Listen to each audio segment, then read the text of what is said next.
Welcome to Juice Break, your pause for real conversations that move you, fuel you, and feel good. Today's guest is someone I've been building SEEQ with since day one, my business partner and co-founder, Ben Zaver. He's the definition of 1% better every day, constantly learning, experimenting, and pushing towards what's possible in business, in movement, and in life. In this episode, we go behind the juice to talk about what it really takes to build something from scratch, the mindset that's helped him stay grounded, and all the ways he's explored wellness. This one's personal, reflective, and full of juicy takeaways for anyone chasing a big dream or simply seeking their next step forward. Let's dive in. Okay, I'm excited. This feels like an iconic moment. This is an iconic moment. Are you kidding? First episode, and I'm honored to bring my co-founder, business partner. I'm freaking honored to be here. As my first episode, Ben Zaver.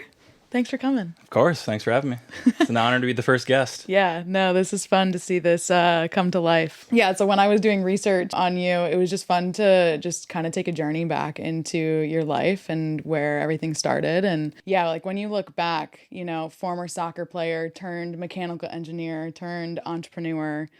Did you ever expect your life to turn out this way and be in this moment right now? No, I feel like my life has been a journey of just slowly figuring out what I want to do. I didn't realize I wanted to be an entrepreneur until like my junior year of college. When I reached out to do that marketing agency and start learning marketing, that's when I met you. But like, yeah, before then, I wasn't the entrepreneur that grew up like doing lemonade stands, or I wasn't like reselling sneakers. Like I didn't even realize I had kind of the skills or passion to be an entrepreneur until later in college. What was the like initial spark then for you that you're like, I do want to maybe start a business, and like how you dove into social media agency as kind of your first thing? Yeah. Like what was that initial like, oh, I could do that? You remember those YouTube ads back in the day from Ty Lopez where it was like here in my garage, he had like the Lamborghini and stuff, and he was essentially selling like social media marketing courses. I remember watching that and begging my dad to buy us $1,000 course, and he like would not let me buy it. And it was this course on how to start a social media marketing company. And I was like, well, this dude's like a little bit older than me. I feel like I get social media better than him. And it was the first time where I was like, oh, like I feel like I can start a business. And so when my dad said I couldn't buy that course, I was like, okay, I'm going to try to find a local marketing agency and try to learn some stuff. And so looked up a marketing agency, happened to be the one that you were working at actually. And I remember I filmed this video basically to their CEO at the time, like saying why I should be an intern there, like why you should have hired me.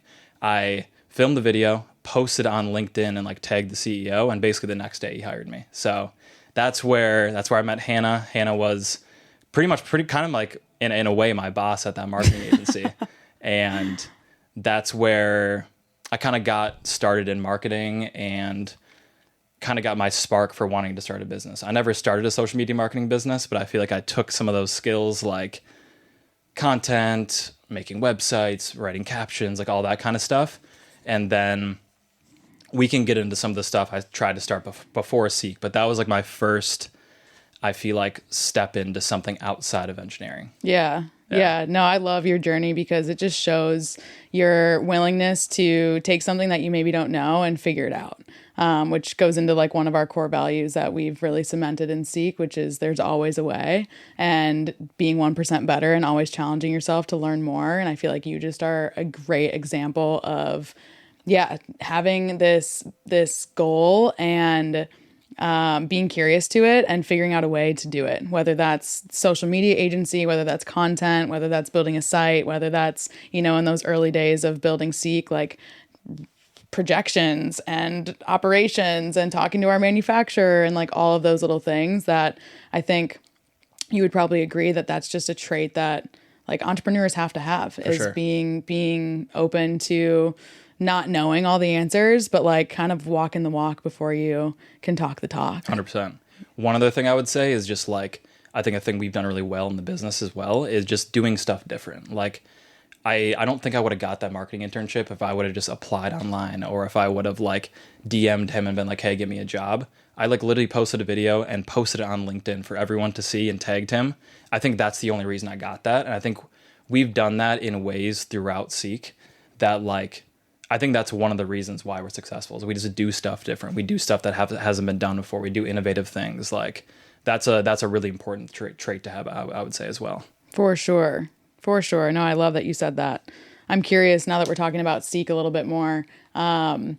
Like for you, then shifting out of the social media agency, wanting to be an entrepreneur, applying that skill set to this business, like when was that aha moment for you with Clear Protein and like why protein? What was the environment that sparked Clear Protein as the thing? I definitely went through a phase in college where like first getting into the gym. Like I feel like freshman year in college, people usually have that like inspiration to start going to the gym, working out and all that stuff. And so that was probably the first time when I got into that, taking supplements, taking protein, all that kind of stuff. Before SEEQ, I was kind of going through this phase. This was right when COVID hit and I couldn't get an engineering job. Actually, quick story on that. I was actually in Arizona. You know this whole story. Yeah, but no, share it with the audience. They want to hear. Yeah. They want to know. I was in Arizona for an engineering internship, or not an internship, an actual job.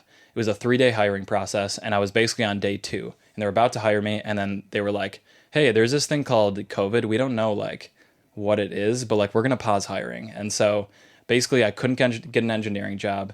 COVID hit. I moved back home, and I was like, "Well, I can't get a job, so I guess I'm gonna have to start a business." And this was a year after learning all this stuff from the marketing agency. And I kind of went through this phase of like drop shipping. I feel like every entrepreneur kind of goes like, it's like a rite of passage to go through your drop shipping phase. So true. So I probably had like 6 months where I started trying to sell baby clothes. Me and my buddy started this thing called COVID Hair Care, where we tried to sell like clippers and razors for at-home haircuts.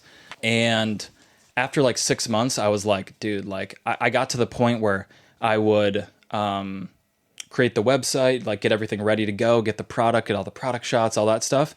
And like right when we were about to launch, I was like, dude, this just doesn't feel right. Like I'm not excited about baby products or COVID hair care or like anything like that. And so I just never launched them. And after 6 months of doing that, I was like, dude, I want to start a brand that I actually like want to tell my friends and family about, that I actually like think is cool. And randomly one of my friends posted on her story about Clear Protein. Shout out Jackie. She's the one that put me on to Clear Protein. She posted this story and I was like, holy, like this is an absolutely genius idea. I have no clue why people haven't been doing Clear Protein. Do some research on it. It's been around for like 20 years. It was blowing up in Europe. And I was already, like you said, I grew up playing soccer. I grew up playing sports. I had that stint of going hard in the gym, taking supplements and all that stuff. And I was like, wow, like this is an absolutely genius product.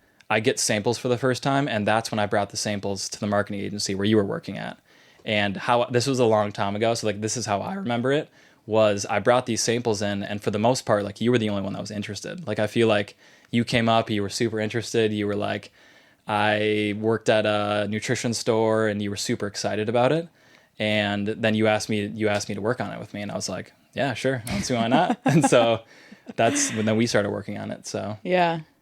Yeah, what a story. I remember for the first time, which I feel like everyone has this moment with Clear Protein, but being so close to the industry and not ever hearing about it, like it was just such a, what? This exists? Like yeah. I hate thick and milky protein. Like, and I was very hungry at the time to apply the skills and knowledge that I had learned about marketing into being an entrepreneur and owning my own business where, yeah, you mentioned drop shipping. It's like, you already know all the stories behind the random stuff that I've done. So when it was this idea presented to me and it was aligned with what I'm already doing, it was a solution to something I didn't even know I had a problem with. I was like, dude, let me just even be a soundboard for you and your ideas. So it's just so cool to look back at that moment because I can replay it like it was yesterday of you coming in the butterfly office and giving me this protein. And I'm like genuinely like wide-eyed like a kid in a candy store. Like, what? It's crazy looking back how significant that moment was. Like we've been working with each other now for like 5+ years. Truly. So it's crazy. Yeah. I always think about the butterfly effect of like the what ifs that one time didn't happen or you weren't an intern at the agency or I wasn't there for whatever reason because I was working like partial remote too, where it's like there's just so many what ifs on SEEQ ever even being born. Yep. And having this conversation right now that we're having, which is just a funny thing to think about. When you think of like those early days, I'm curious from your perspective, like what do you think is something that people don't realize about just how hard it is to get something off the ground for the first time? I think now, working on a business for 5 years, I think some people will truly never understand like what all goes into it. It makes you like evolve as a person because there's so many random things you have to learn and just like grow personally that like I don't think people will ever, unless you've built a brand, will never realize how crazy and challenging and uncomfortable it is to run a brand like this. So I think when I think of my biggest challenge, I feel like some of the business stuff has come fairly natural.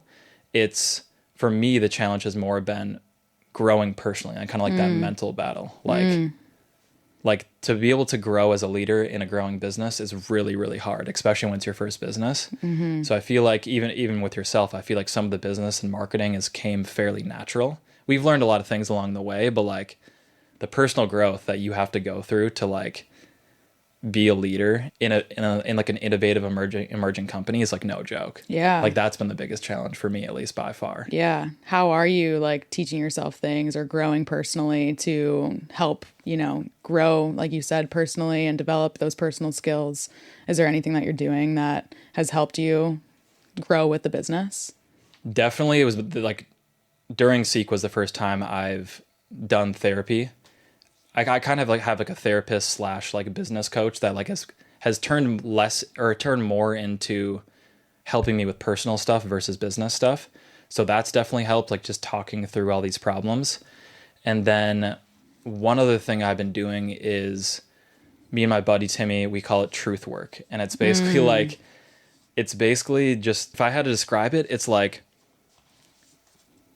in every single day, just showing up and trying to be your true self. And that's really hard. It's like an example would be, if I don't agree with your opinion, like I need to voice that, or else it's like this thing inside that like slowly builds up, and it builds this tension and anxiety where like when you truly like embody your true self and like do this truth work, like that's when you start feeling like my term for the year, magnetic. That's when you start really feeling like magnetic. And like I've been trying, it's really hard as the business grows because there's so many uncomfortable situations we've never been in before. So like I don't feel like I'm even close to mastering that, but I feel like slowly I've been like peeling back all these like insecurities I've had my whole life basically. And so like the business has forced me to do that, which has been cool.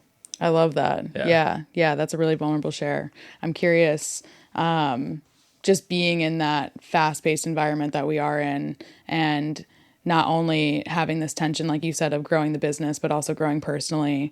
What are some ways that you like, whether it's tools, whether it's activities or movements that just like help you feel grounded in everything and like humbled in what we're building? Yeah. I would say that's still a challenge for me.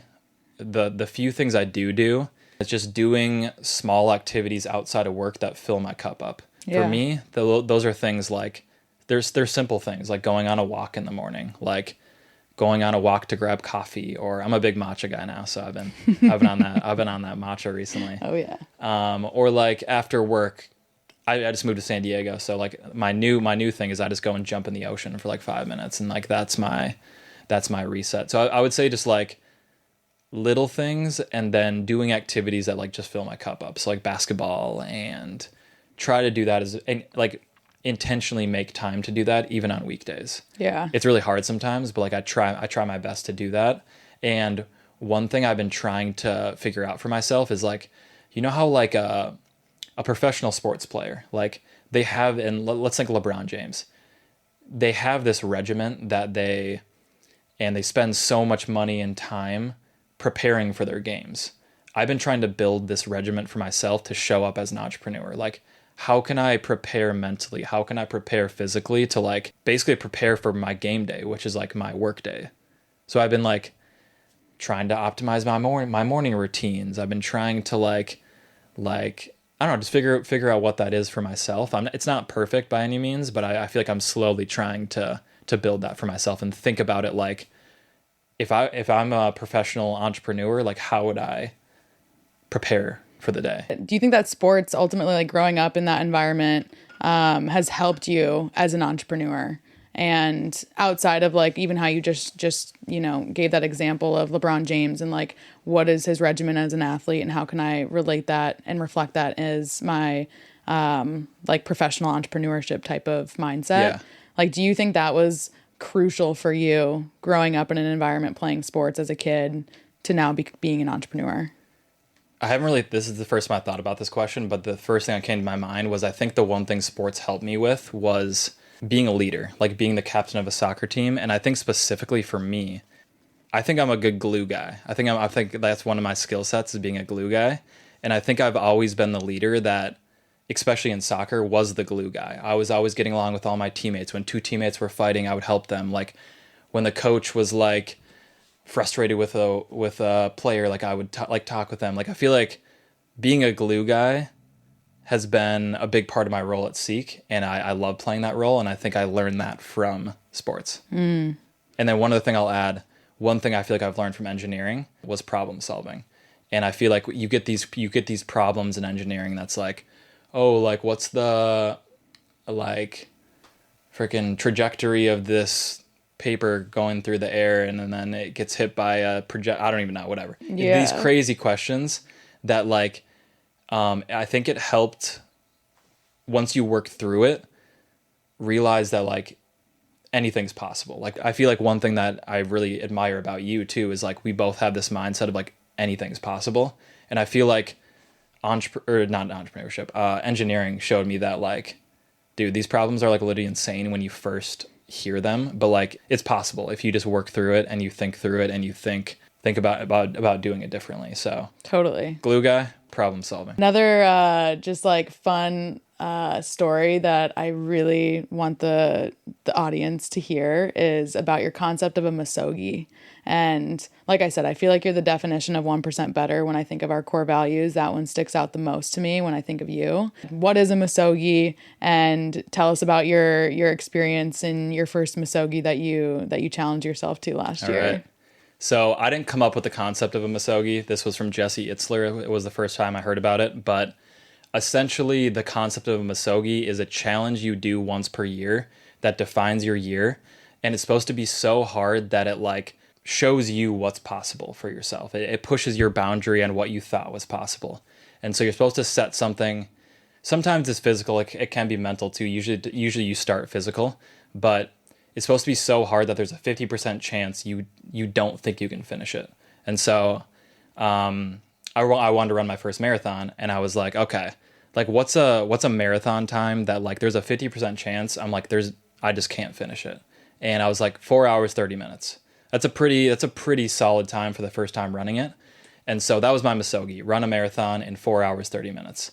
Yeah, train 6 to 8 months for the marathon, and I get to race day and it's raining. I'm kind of nervous, so I tie my shoes too tight, and I start the race, and there's like these pacers, and they have like the pace. So I was running behind the pacer that was like, if you basically stayed in front of this guy, you're going to hit your goal of 4 hours, 30 minutes.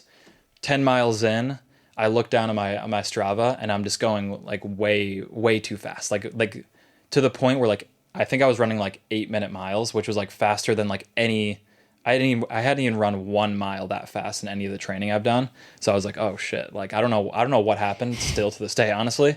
But I'm 10 miles in. I look down and like, I don't know if you can like pop up the picture or something, but I had all white shoes on, and my feet were bleeding through my shoes, like on mile like 10 basically. And so literally both feet, and it just bleeding like through my shoe. And so slowly I had to slow down the pace a little bit because it was just starting to get to the point where I was just like I could barely run. And so I got 2 blisters on the insides of my feet on both sides. And what mile was that? So it was mile like 10 probably. Okay, so you're not even halfway through and this is all happening. Not even halfway through, and both my feet are bleeding through my shoes at mile 10. And I was like, oh shit. Like, and it was, I went like 2 more miles, and it was to the point where like I had to change my running form to run on the outsides of my feet because it was just hurting too bad. And when I was on mile probably 15, because I was running on the outsides of my feet, my form was just so messed up that my back started like getting messed up. Then my tailbone started getting messed up. Dude. And it got to the point by mile like probably 18, I like couldn't run more than like 10 seconds. And so I made this rule. I was like, if I start walking, I'm going to just walk the whole way, or like maybe not finish. So I was like, I'm just going to run as far as I can and then run 10 seconds, then walk 10 seconds. So I ran 10 seconds, walked 10 seconds for like till the end of the race. So like 8 more miles basically. And when I got to the end, my feet were just completely blood. Like it was just like I had to throw my shoes away. Like I remember I walked to the medical tent and there was a line of like 30 people. I poked my head in and I like showed my feet, and then everyone's like, "Oh, you can go ahead." Like, and then this guy needs help. Yeah, I got treatment like immediately. And the one cool thing about the Misogi is I don't think I ever would have finished that race if it wasn't for this mindset of like this being your one time in the year to push yourself. I didn't think one time that I wasn't going to finish. My mindset was like, this is the one time where I'm going to show myself what's possible. And so I finished the race. I think I got 4 hours, 45 minutes. So like I didn't get my time. I can honestly say that was one of the few times in my life when I've left it all on the line. Like I feel like I was so proud of myself because I was like, even though I didn't get the time, like I really tried my absolute hardest. So I remember when you put it in the Slack group chat, like that day when you were running the marathon. I think I stopped everything I was doing. I feel like I was in the car or something driving, and I literally just stopped. And I'm like, oh my God, like this guy is insane. But it does just show just your mindset and determination. When you set yourself to do something, you do it. I'm just an all-in kind of guy. So yes, that's an incredible quality to have. I'm curious, just going into that, like recovery and the health hacking in some fashion. Like you've for sure taken some deep dives into different health tools. When I was just reflecting back as I was doing this research on you, I'm like, oh yeah, he like bought a health coach and like did a bunch of sleep studies, like glucose monitors. Like you were doing so many random things at a certain point of your life. Anything that you want to speak on that like actually like worked for you, and like just what your biggest takeaways were from opting into those things? I had a feeling you were gonna ask this question, so I was thinking about it. Yeah. And my honest, true takeaway was, I feel like for the past 4 years of my life, I've been having like low energy problems. I've told you about this. I was always trying to change the easy things. Eat better, sleep better, work out every day. Andrew Huberman, go outside and see the light for the first 10 minutes of the day, or like stuff like that. I went through this phase where I was like doing that stuff hardcore. Like for my sleep, like I got blue blackout curtains. I got my like sleep mask on. I wouldn't like watch or be on my phone for like an hour before going to bed.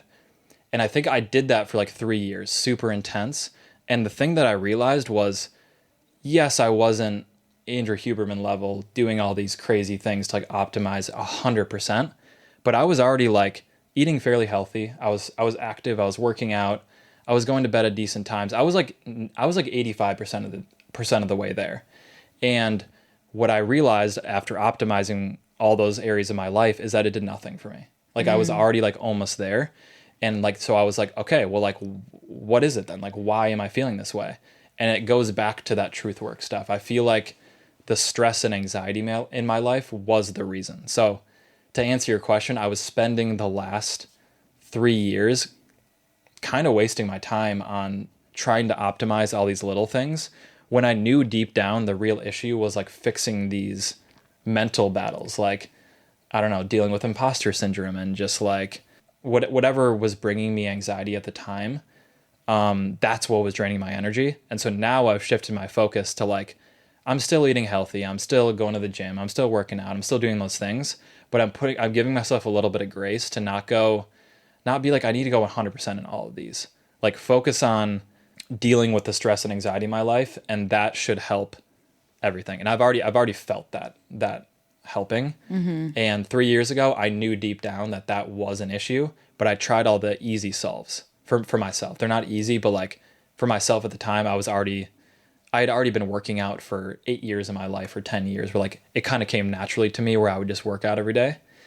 So that's my biggest takeaway, honestly, is like really focusing on that side and not being too much perfectionist on the other stuff. Yeah. Well, if you are, I feel like that's the whole, like, it's hard to find balance in your life if you're constantly looking at ways to just like always improve and always go deeper into those things, that it's important to still enjoy life too, where it's not like you're constantly thinking about, oh, am I drinking enough water? Am I going to bed and getting 8 hours every single day? And like, you're almost not having as much compassion for yourself either when you like go super hard into anything in life, you know? And then one other thing I would say, one of my goals for this year, I'm really big into just obviously creating goals around the things you need and want the most in life. And I realized that stress and anxiety in my life was the reason I wasn't achieving all the things in my life. And so this year I simplified all my goals. So I only had 3. Last year I had like 7. And it was just like, I'm going to simplify it to the things that I know matter the most, even if it's hard. So my main top priority was creating a system in my life to address stress and anxiety. And so like, that's what I've been working towards this year. It's still not a perfect system, but like, and I feel like one reflection I've had is it might take longer than a year to do that, but like that's a continual thing I'm trying to figure out for myself, to just feel better every day and just like feel more energized, and therefore be able to show up as a better business owner, as a better friend, as a better family member, you know? So. Yeah, I love that. Have you tried new things then, as far as like ways to combat and like help relieve stress and anxiety and things that you've experimented with? As I reflected on, like, you got very experimental with your health hacking. Have you learned anything or found new routines or regimens that you've applied to help with those things? I feel like I've just started to get into creating this system for myself. The first one is just I meet with our therapist, David, like every Friday, and we just talk about these things. I think the first thing is just becoming aware of it. So that's kind of like the phase I'm in, is just becoming aware of the things I need to change in my life. And I've already seen that once you become aware of some of these things, they can solve themselves. There's some that are deeply rooted that like go back to your childhood that like are going to take a bit to resolve. But like there's some that like once you just get aware of it, you're like, oh, like I realize that I'm doing that. Like I'm going to stop doing that or stop thinking that, or like, I think it's different for everyone. So I'm trying to find the thing that's like for me, but definitely for me, the first step was just like talking to someone. And like, I've never talked to someone about those things. I've never even like talked to myself about those things. I've never even thought about them. It's hard, but like it forces me to think about those things. Yeah. So like Friday, I try to like, in my mind, I'm like, this is like my self-improvement day, at least in the morning. Like I won't work as much. Like I'll grab a coffee. I'll like get settled in and like treat that meeting with my therapist as work.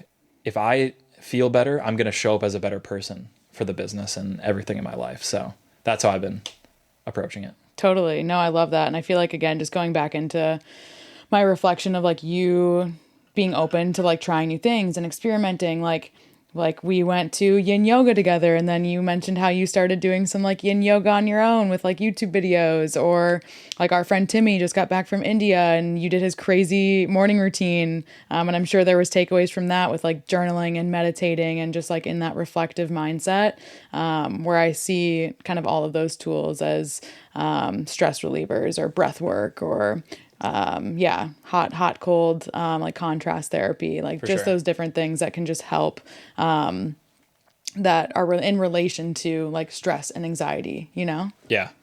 I like learning what other people do and like what works for them, and then just like taking what I liked from it and like implementing it for myself. Yeah. So like what works for you, like there was some aspects of some of the things that you do, or my buddy Timmy does, from like learning all this stuff in India. That was like, that's awesome. Like, I don't need to do that exactly, but like, I'm going to take aspects of that and like bring it into my life. Totally. The ones that feel right to me. So yeah. I also just like whenever someone's clearly super passionate about something, just like learning from them. I think that's kind of cool. So is there anything that you wish that more people knew about wellness, like in their 20s specifically? Because I think there's a lot of stigma, especially I feel like now that we're both in California, around wellness and what the right regimen is or routine is. And I'm curious if you were talking to a 20-year-old and they asked you this question of what's some wellness advice that you have for me, what would you share with them? This is one of our core values at SEEQ, but like move your own way. I really think like that's the advice I would have. Like doing a sound bath or doing a sauna ice bath or whatever, playing sports, like it doesn't work for everyone. Like just do like what feels right to you. Just because your friends are all playing football, like maybe that doesn't feel right to you. Maybe you want to do fencing or whatever that looks like to you that feels good. Like I would just encourage you to do that sooner. Do what feels good. You don't have to fit into a box of what the crowd is doing or what your friends are doing. And there's just so many different things that you can be doing that are wellness related. There's no one choice that you have to lean into. So I love that advice.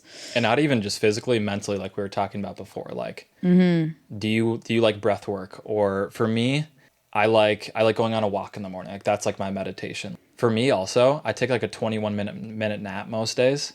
The reason I heard about that was because there's these scientists that instead of sleeping like 8 hours per night, they sleep for 21 minutes, work for 3 hours, and sleep 21 minutes. And they just do that on repeat. So they don't like sleep overnight. Apparently they said like the most optimized whatever nap is 21 minutes. So interesting. I don't do obviously like I sleep overnight, but like I just heard that and I was like, all right, 21-minute nap. Love it. So I've been doing that. Cool. I'm curious, you mentioned move your own way. How do you move right now? How are you moving? Is it pick up basketball? You mentioned, what do you like to do? Pick up basketball for sure. That's a big one for me. I also like just shooting around playing basketball is how I like clear my mind. So I like doing that a lot. I'll try to do like lifting weights 3 times a week and then 2 class-based workouts. The class-based workouts for me are like, I do this class called Base Camp, and it's basically like you do like a salt bike for 1 minute and then you do like weights for 1 minute. You switch off. The classes I like doing because it's like a way harder workout and you push yourself way harder than you would by yourself. And then you also just, I feel like, do the most random movements I would never even think to do. Like some of like the freaking like ab workouts they have you do. I'm like, what is I've never moved my body like that in my life. So I like doing... I need some footage of you doing that. Oh, you don't need to say that. So I like doing 2 class workouts. I don't know, probably 3 to 4 times lifting.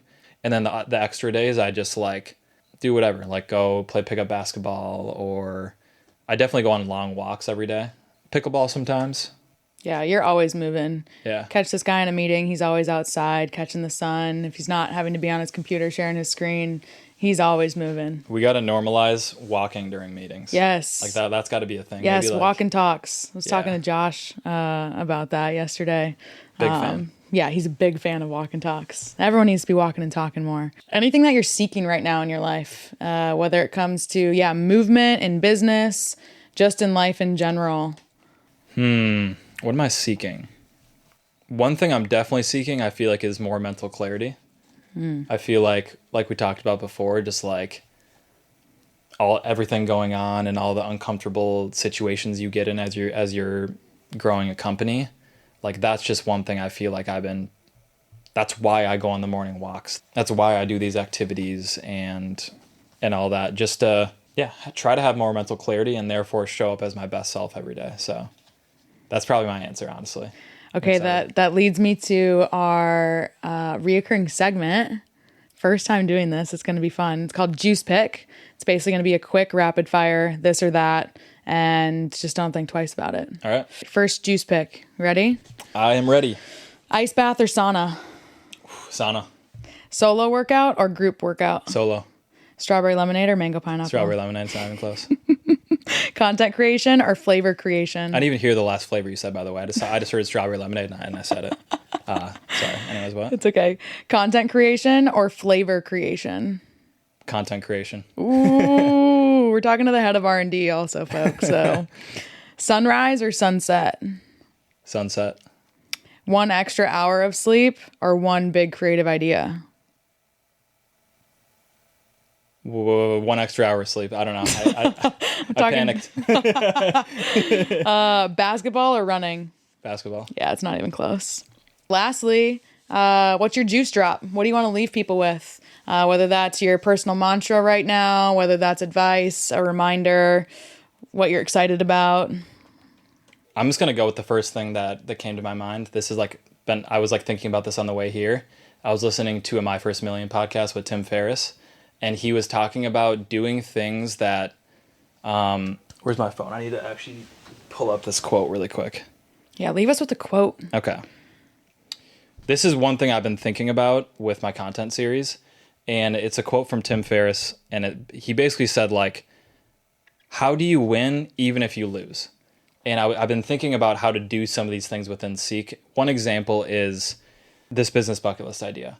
It's basically a series about doing all the things we actually have on our bucket list, like all these important things on our list, like launch in Costco, get LeBron James to try our product, all these things that, like, if that happened, like, that's actually what we're trying to do.